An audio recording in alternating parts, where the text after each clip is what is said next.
पूर्वतन मुख्यमंत्री विरोधी दल नेता और विजु जनता दल सभापति नवीन पट्टनायक आज 79तम जन्मदिवस। नवीन जन्मदिन को आज जनसेवार संकल्प दिवस भाव पालन करुछि विजु जनता दल। आज सकाळु पुरी विजु जनता दल पक्षरु श्रीमंदिर सिंहद्वार सम्मुखें समूह दीपदान कर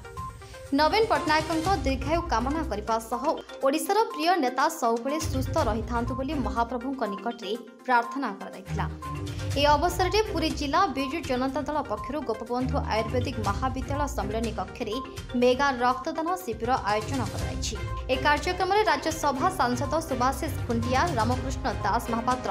गौरीहरि प्रधान समेत शताधिक विजु जनता दल कर्मी प्रमुख उपस्थित थे। आज नवीन बाबू जन्मदिन अवसर में श्रीक्षेत्र पुरी ठारे समस्त एकाकार होती महाप्रभु सम्मुख में प्रदीप प्रज्वलन माध्यम शुभेच्छा ज्ञापन कर नवीन बाबू को महाप्रभु पाखे प्रार्थना कर नवीन बाबू को प्रभु दीर्घायु करंतु। गोटे नूतन ओडिशा गठन में नवीन बाबू जो अतुलनीय अवदान समस्ते आज मन पकई तेणु नवीन बाबू जो दरदी मनीष लोक मान भल पाउथुवा भलिया मनीष गोटे जी कि ओडिशा गोटे नूतन ओडिशा को गठन कर अतुलनीय अवदान को प्रत्येक क्षेत्र में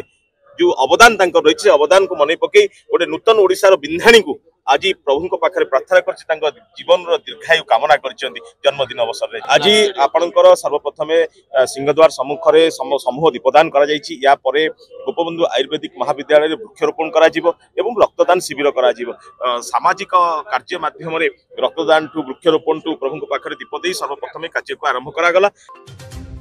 पुरीरो रंजित मिश्र रिपोर्ट, यूबीसी ओडिया।